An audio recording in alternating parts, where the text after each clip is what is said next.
के दो दो नगर यहाँ पर हैं, टिकैतगंज है, टिकैत नगर है। वाह रंजीत बहादुर जी वाह, क्या बात कही आपने। कहीं राकेश टिकैत ने सुन लिया तो बेचारे मुस्कुरा उठेंगे, खिलखिलाने लगेंगे कि बाराबंकी जब्बों में दो दो भाई साहब टिकैत बसे हैं। 24 तारीख को ऐलान किया गया है कि महापंचायत हो सकती है टिकैत द्वारा, और साथ ही देश के प्रधानमंत्री नरेंद्र मोदी ने कह दिया है कि अब किसी भी तरह से कृषि कानून बिल को वापस नहीं लिया जाएगा। इस पर आप क्या कहेंगे? टिकैत की महापंचायत थोड़ा यहाँ के नेताओं ने गलत जगह पर रख ली। उनके तो खुद के दो दो नगर यहाँ पर हैं, टिकैतगंज है, टिकैत नगर है। इसमें आकर के उनको देखना चाहिए था।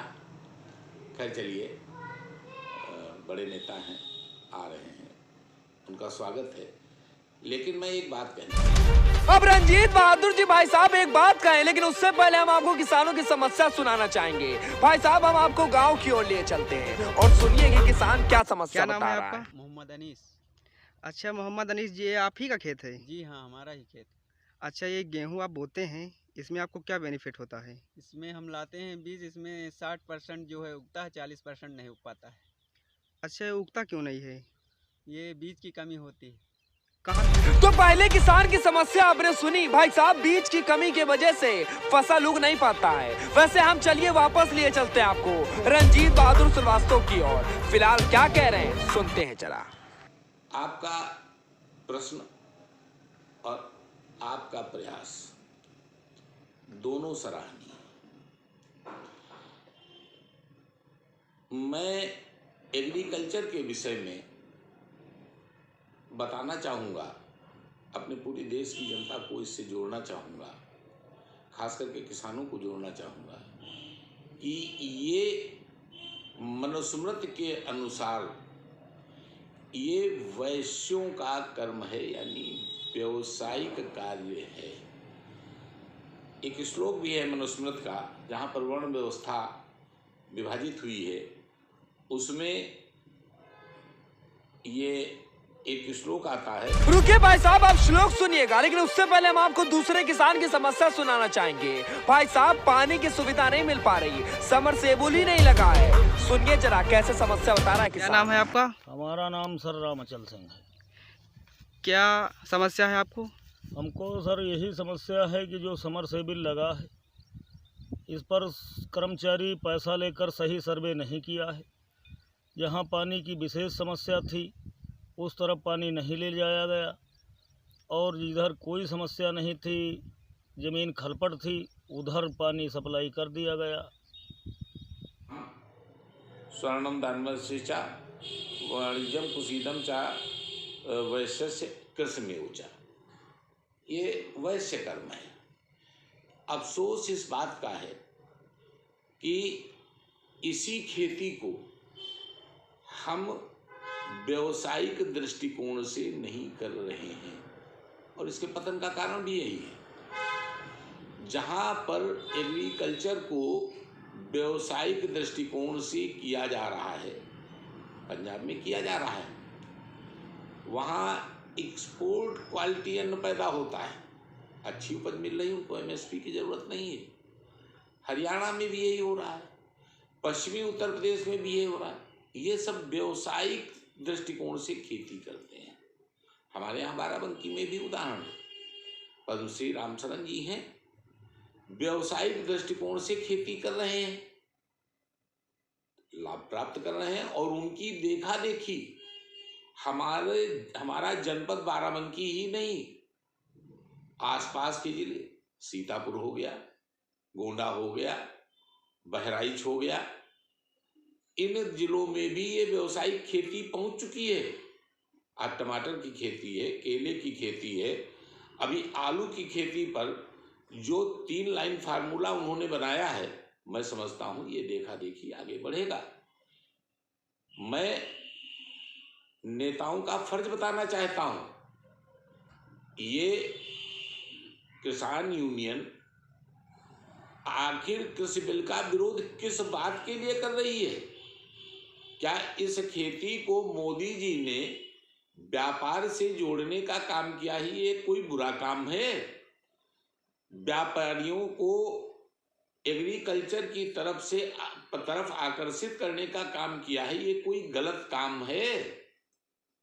हमारी उपज व्यापारी हमारे घर से, हमारे खेत से लेकर के चले जाएं, ये कोई गलत काम है? क्यों विरोध है? अब विरोध भाई साहब काहे किसान कर रहा है, ये तो किसान पर ही हम छोड़ देते हैं। पर भाई साहब इन किसान से मिलिए। समस्या नंबर 3, भाई साहब माथा कंफ्यूज हो गया। सुनिए जरा, आप भी कंफ्यूज हो जाएंगे कि बोलते कितना है बेचारे और निकलता कितना है। निकलने का तो रीजन बता दिए कि आपके सामने है, देख लीजिए। निकलता था 3 से नीचे निकलता नहीं था एक बीघे में, लेकिन अब कोई आंकड़ा नहीं रह गया इसका। क्या बनेगा क्या निकलेगा पता ही नहीं। हाँ, विरोध इस बात का जरूर हो सकता है, जो व्यवहारिक रूप से मैंने भी यहाँ देखा है कि जिनके पास बिस्वा भर जमीन नहीं है, किसान यूनियन के नेता खरीद करके किसानों का धान दलाली करके क्रय केंद्र पर बेच देते थे। अब की साल कृषि बिल आने के बाद और प्रशासन की मुस्तैदी की वजह से अब की वो इसमें सफल नहीं हो पाए, और मैं समझता हूँ पूरे प्रदेश और देश में नहीं सफल हो पाए होंगे, इसलिए ये सड़कों के ऊपर उतर करके आंदोलन कर रहे हैं। मैं एक सवाल पूछना चाहता हूँ। अब रंजीत बहादुर जी सवाल पूछे, लेकिन भाई साहब हम आपको चौथे किसान से मिलाना चाहेंगे। सुनिए जरा किसकी क्या समस्या है। भाई साहब लाइन कहाँ थी और लाइन कहाँ लगा दी गई, सुनिए जरा कि कितना भ्रष्टाचार पेट भर कर बैठा है। आपका नान बाबू यादव। क्या समस्या है आपकी? सर पानी की दिक्कत है और नलकूप लगा है सरकारी, और यहाँ पैसा देकर लाइन आगे बढ़वा दी गई, और जिधर चाहिए लाइन जाना उधर 1 इंच लाइन नहीं बढ़ी। आप शिक्षित हैं, पढ़े लिखे हैं, बेरोजगार हैं, तो हमारा जो बेरोजगार संघ का नेता उसका क्या काम होना चाहिए? हमारे रोजगार के लिए सरकार के से संघर्ष करना, लड़ना, हमारा मांग पत्र देना, ये काम उसका होना चाहिए। इसी तरह से किसान नेता का काम हमारी खेती की जो मूलभूत समस्याएं हैं, हमारे खेत पर पानी नहीं है, बिजली के तार जा रहे हैं, ट्रांसफार्मर लगा है, भ्रष्टाचार की कनेक्शन भेज चढ़ा हुआ है, बिजली का कनेक्शन नहीं है, हमारी धरती माता सूखी है, इस पर कोई आंसू बहाने वाला नहीं है, हमारे जो बीज भंडार से हमको बीज मिल रहा है, जो गारंटी हमको बीज के पैकेट पर लिखी मिल रही है, आज हमारी इतनी उपज नहीं हो रही है। मैं बताना चाहूँगा 28 से 30 कुंटल की गेहूं की उपज होनी चाहिए, यही शेर है पंजाब की। आज कोई किसान ऐसा है जो बता दे कि 15-16 कुंटल से ज़्यादा एकड़ पे पैदा कर पा रहा है। धान 30 से 32 कुंटल, 34 कुंटल धान की पैदावार पर एकड़ होनी चाहिए। आज कोई किसान ऐसा है जो बताएगा कि पर एकड़ 24 कुंटल से ज़्यादा एकड़ की पैदावार कर पा रहा है। सरसों की पैदावार हो रही है जितनी लिखी होती है पैकेट के ऊपर, 5-6 कुंटल बीघे की पक्के बीघे की होनी चाहिए, 3 कुंटल 3.5 कुंटल पैदा होता है, आलू उतना नहीं पैदा हो पा रहा। कोई नेता इस पर रोने वाला है? क्यों नहीं आकर के इन समस्याओं के लिए संघर्ष करते हो? आकर के फसल तैयार हो गई, तुमको नहीं बेचने की मिली, ट्राली लेकर के गन्ना संस्थान में खड़े हो गए, आकर के खरीद करके किसानों से। किसान समझ चुका है, कोई भी किसान यूनियन के साथ नहीं। मैंने पहले भी कहा था, आज भी कह रहा हूं, ये बड़े किसानों का आंदोलन है, इससे छोटे किसानों का कोई लेना देना, कोई ताल्लुक नहीं है। मैं अपील करना चाहूँगा कि इस यूनियनबाजी में हमारा छोटा किसान सरकार भला करेगी। और मैं आपको साधुवाद देना चाहूँगा शिवम जी कि इन मसलों को जो आप उठा रहे हो खेती के, आप उठाइए, और कृषि बिल में अगर कभी सुधार होगा तो जो खेती की ये बुनियादी समस्याएं आप निकाल करके ला रहे हो, निश्चित तौर पर मैं भी आग्रह करूंगा, हमारे नेता भी आग्रह करेंगे, योगी जी और मोदी जी दोनों से आग्रह किया जाएगा कि हमारे किसानों की इन बुनियादी समस्याओं को, पानी की समस्या को, बीज की समस्या को, खाद की समस्या को, बिजली के कनेक्शन की समस्या को, इनके संसाधनों को इनके दरवाजे तक व्यापारी के पहुंचाने को, इन सब कार्यों में संशोधन करके बिल को मजबूत बनावे।